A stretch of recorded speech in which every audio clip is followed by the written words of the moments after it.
Good afternoon, good morning, good evening, everybody. Wonderful to be back here. It's Tuesday and it's our Leadership Live Tuesday. And I'm really, hold on. Good evening, everybody. Wonderful to be back here. I'm going to switch this off. I've got my phone on as well. All right, there we go. So I don't have to hear myself in stereo. Welcome, everybody. Leadership Live Tuesday. Wonderful to see some of our regulars here. Ariella, Liska, Shoshana, welcome. And today our topic is quite an interesting one. We are going to be talking about what do we want to invest in terms of crisis. Now, as I say this, I want to make sure that you know that this is not going to be about financial advice. So today I'm definitely not going to give any financial advice about what to invest in, but I'm going to look at it from a different angle. And really the thing to do here is to think about what have we got to invest, and especially in times of crisis, we're talking about more than just money. And the whole idea came to me from the very famous thought or strategy from Warren Buffett around what his company invests in, or what their investment strategy generally is. And Warren Buffett's investment strategy is really basically to do the opposite of what everybody else is doing in the market, because the market is a reaction to what the majority of people are thinking and doing in terms of investment. So Warren Buffett's strategy is to say, be greedy. He says they attempt to be greedy when others are fearful, and to be fearful when others are greedy. And really what he's saying is, look at what everybody else is doing and kind of see if you can do the opposite. Because if you just follow what everybody else is doing, then, you know, you're with the mainstream, you're with the flow, and you'll experience the same results that the majority of people are experiencing. But if you go and do the opposite, you will stand out. You'll have a different strategy, and you may also then experience different results. Now, of course, you want those results to be positive, but at least it gets you thinking in a different way to what would normally be happening when you're not sure, when there's uncertainty, or even when things are going well and you're kind of going with the flow and not taking a moment to step back and strategize. In this way, you're actually thinking, okay, what's happening around me? How do I want to respond? Do I want to do something different? Do I want to take a different route? And then see, okay, what do I do with that? And that's always good advice. So if we look at the situation and where we're at the moment, okay, I see Annie's joining us. I'm just going to say hello to a couple of people that I see have joined us. Oh, Annie, welcome. So wonderful to have you here. And for those of you who are joining us, please tell us where you are in the world, because I always like to know. We've had people from all around the world. And actually, the way that we're experiencing the pandemic is very different depending on the location that we're at. So I'm just going to pause the topic for a moment and mention that Israel is loosening a lot of the restrictions, and restaurants have opened up, and the energy and life is returning to our street, to our way of life, to our work situations, our families, schools. So it's really exciting to be part of that. And we hope that we can sustain this and do this in a way that keeps us safe and healthy. So that's been really wonderful to be part of. And I'm mentioning this so that it gives hope to some of the countries in the world that still are sitting with very strict restrictions and tough times still. So there is hope, there is light at the end of the tunnel. We will get there. And please do just say hello in the comments. Let me know if you're here, where you're from, and what's happening for you in terms of the pandemic at the moment. So that's that. And I'm just going to repeat that the topic for today is what to invest in times of crisis. And I see Annie is from Estonia. Oh, wow. Has raised 95% of the restrictions. So Annie, does that mean more restrictions or less restrictions? If you don't mind just clarifying that, I would really be interested to hear more about that. And then back to the topic. So what to invest in. I did say this is not a financial advice live today. We are going to look at investment from a much broader point of view. So looking at our resources in terms of time, energy, resources, what's at our disposal at this time that we can use and invest. And that's really important to look at, as some parts of the world are really getting ready to open up and are at various stages of opening up.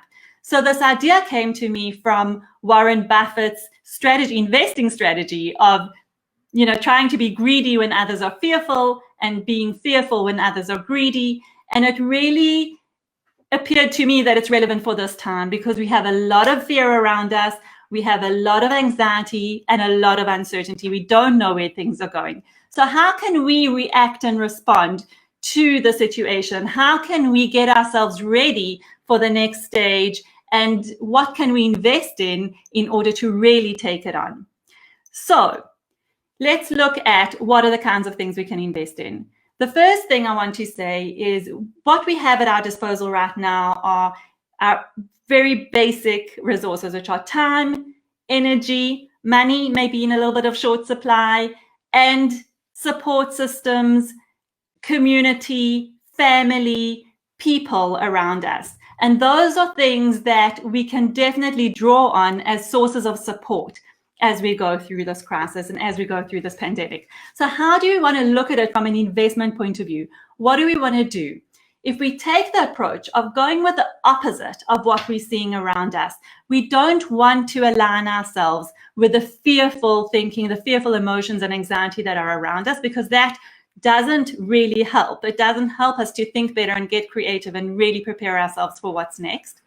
We also don't necessarily want to be at the waiting stage of just waiting for this to be over, or waiting to gain a sense of control over our lives again, or waiting for whatever's next, the next normal, the new normal, whatever the next stage is going to look like. We probably have a sense that it will look a little bit different. I think there will be things that will return to how we know and like them. And we don't know what that's going to be. So to wait is not really helpful either. So what are the kinds of things we can do, and how can, as I said, we invest our time, energy, resources in order to get ourselves ready? Now, when we get ourselves ready for whatever's next, there can also be some anxiety around that, because we don't know what's coming. We don't know how to get ourselves ready. And a lot of us have been in lockdown. Most of us have been in lockdown and shutdown mode for so long that it might even be a little bit difficult to go back into whatever the next stages are. So those are the things I really want to think about together with you today. How can we really look at where we are right now and use this time to invest, so that when we're ready to get going, when we're ready to take the next leap, we're doing it with our energy intact and with a sense of motivation and a sense of, okay, we are ready to take that next step. We're ready to take the leap into what's going to come up. So we see Adnan from Bangladesh. Welcome. So great to have you here. Tell us how things are in Bangladesh. We'd love to hear. How are you? Are you in lockdown, semi-lockdown? Are things starting to loosen up? Really, we would love to hear. Okay, so there are 4 areas that I'm going to cover today in terms of how do we invest, how do we start thinking about where to put our energy in order to be able to be ready for the next phase of what's going to come next and what that looks like. So one thing that came to mind for me, and actually I would like to invite you guys to say, where do you think you can invest your energy, your time, your resources at this time when things are tough? Where can we invest our time, our energy, in order to really get the maximum value for when we're ready to return, or when the world returns to more energy, more life, and whatever the new normal is? So if you've got any ideas on that, please put that in the comments. I really, really would love to hear, and I'll share some of my thoughts on that. So the first thought that I had on that was really investing in some of those things that we'd always wanted to get done, but never had the time.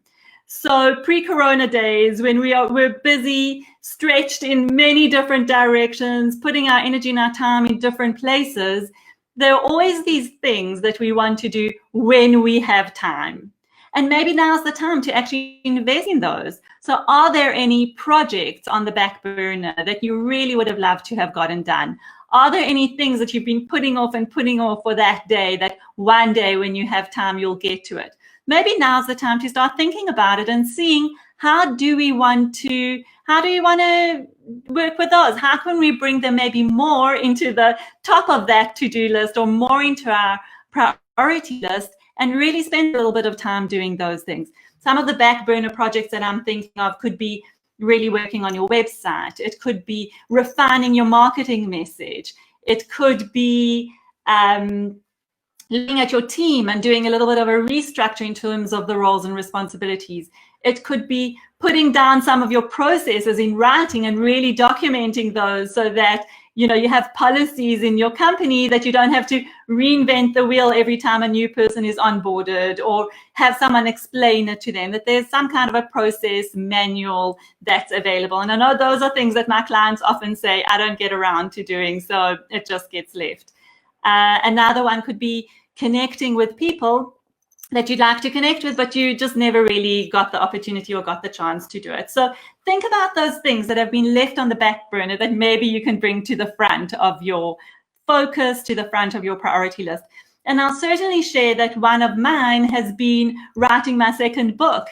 And that's something that I've really carved out time over this period to spend focused time and energy on that. So I've been investing my time in writing my book. I'm so excited that it's nearing completion. It's with my designer at the moment and final proofread, and just the feeling of having that completed, my second book, 6 years after my first book has come out, is really exciting for me. So that's exciting news, and also really thrilled to have been able to use the time to do that. So think about those. What are your back burner projects? Another idea that I thought of where you could invest time is really thinking about, because in this time we've had to become really creative about our businesses. We've had to maybe shift our message a little bit.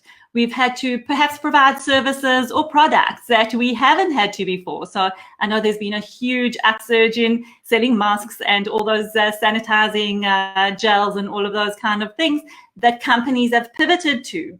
So if you think about how your service or product has pivoted over this period, how do you want to invest in those new offerings to take you into the next stage, the recovery of the economy, the recovery of the business? Are those things that could be helpful even in the next normal that we're talking about, and getting ready for the resurgence of energy and life and business and economies? And then a question to really think about, and I know last time I spoke about the stop, start, continue. I'm going to ask you today to think about, what are the things that you really want to take with you from this time? So what are the good things that have happened over this period that you think are worth preserving and worth taking with you into that next phase as we re-enter our markets? And what are the things that you don't want to, that you're very happy to leave behind? If perhaps you've seen an opportunity of how things can work in a different way, then maybe this is a great time to say, okay, well, I'm not doing that anymore. And I know for me, one of those things is traffic. So if I can, with working on Zoom, I've always worked virtually, had business and clients all over the world. So the virtual platform has really been great. But now, over the corona period, we've upped the level of virtual networking, virtual business meetings, virtual brainstorming meetings, and virtual sessions one-on-one. So for me, it's really going to be a question about, how do I maintain some of that? So take even more of the virtual stuff with me and minimize the time spending in traffic, spending in travel time between places, between meetings. And that's certainly something I want to, one aspect of it I want to leave behind, and the one aspect that I really want to take forward. I'm going to stop here for a moment. Annie, thank you. Annie's saying, and I'm going to actually bring your comment onto the screen so that everyone can see it live. So from Annie, we have, I think the best time for self-development, and personally, you're upgrading your skills in your business. It's time to get creative right now, trying to finish old projects. So exactly what I was saying, and I love your addition, which is the self-development. Are there skills that you need to learn? Are there elements of growth that for yourself you need to develop, even in terms of your behaviors and your habits that you want to develop? And then for your business as well, marketing, branding, cultivating relationships, growing your networks. Those are all things that you can really invest in this time. So thank you for that comment, Annie. Wonderful. And yay, Clayton, for being here. Andy, Dan, and Sarah, wonderful to have you here. Thank you for joining me. And talking about personal development, and this is another point that I really want to mention, and I will end off on this one, and that is the fourth area that we can invest in. And Annie, your suggestion or your comment was a great segue for that.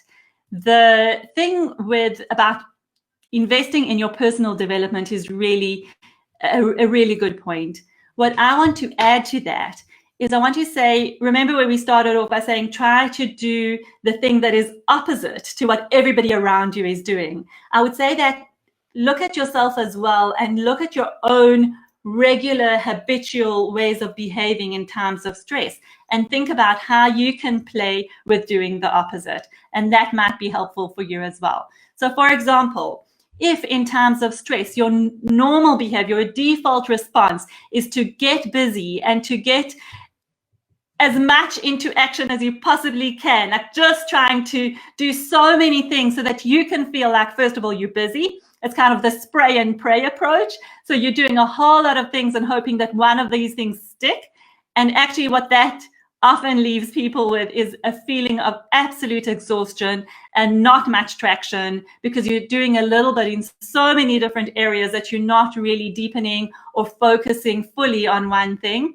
So if that's your default response, then maybe try and play with the opposite, which is to really take a step back, put some time in your diary, in your calendar to breathe, to reset, re-strategize, and rethink how you want to go about your business, because that's the opposite of your normal. And the same thing, if your default response when you're under stress is to shut down, cave in, go quiet, not talk to people, ask yourself how you can do the opposite. How can you start to connect with people? How can you start to engage perhaps more with people and almost push yourself into that area of, the uncomfortable, out of your comfort zone, and say, okay, how can I stretch myself there and perhaps open myself up to other opportunities? And that's investing in your own personal growth and personal development and how you manage a crisis. That's going to be my 4-point, really taking that investment advice and applying it to our own personal development skills in terms of what can we learn and how can we grow from this time of crisis. So if I just repeat my 4 points around what to invest in times of crisis, then they would be, the first one is check for any backburner projects, things that you really wanted to do but never got around to doing. Then ask yourself, what is it from this time that you would like to keep going into the future, going into whatever's going to come up as our new normal next stage of business? What are the things we want to keep? And what are the things that we don't want to keep, that we actually want to get rid of and not take with us? And then the third thing is think about how your business, product, service, or message has shifted over this time. How have you had to become creative, change some of the things that you're doing? And is there anything there that you want to take with you? And the fourth aspect was the aspect of personal growth and personal development, which is around what is your default way of responding in times of crisis? What do you normally tend to do? And now think about playing a bit with the opposite. What would doing the exact opposite be like for you? What possibilities would that open up? And what would be different for you if you had to play around with doing something that's a little bit opposite? So that's it from me. I'm going to end with a quote from Arianna Huffington because I think it's an absolutely wonderful quote. And she says that downtime is a feature of our operating system, not a bug. And I think that when we're so busy and we're so wanting to make something happen in our difficult times, in our challenging times, we often tend to minimize on the downtime, on the taking a step back to really think and re-strategize and give ourselves a break. So as she says, it's a feature, it's not a bug. Use it. Take some downtime, take a step back, re-strategize, rethink, reset, and ask yourself how you can use this time for whatever's coming next. And thank you all for joining. If you want to just say a quick goodbye in the comments, I'd love to hear more from you. I'll catch up on the comments and say hello. But if there are any topics you'd like to hear about, please do tell me in the comments. What is it that you'd like me to talk about? Do you have a question? What are the challenges that you're facing at the moment, and how would you like to address them in the live? And if anybody ever wants to come on a live with me, I'm only too happy to do that as well. We can do a conversation style leadership live Tuesday. So I'm really open to comments and suggestions. I'd love to hear from you. Have a wonderful week, and we will see you next week on Leadership Live Tuesday with a new topic. Please do remember to go onto the YouTube channel. All previous topics and recordings are uploaded over there every week. So do go onto my YouTube channel, subscribe, have a look, leave comments. I'd love to hear from you. Have a beautiful week, and I will see you next week, same time, same place.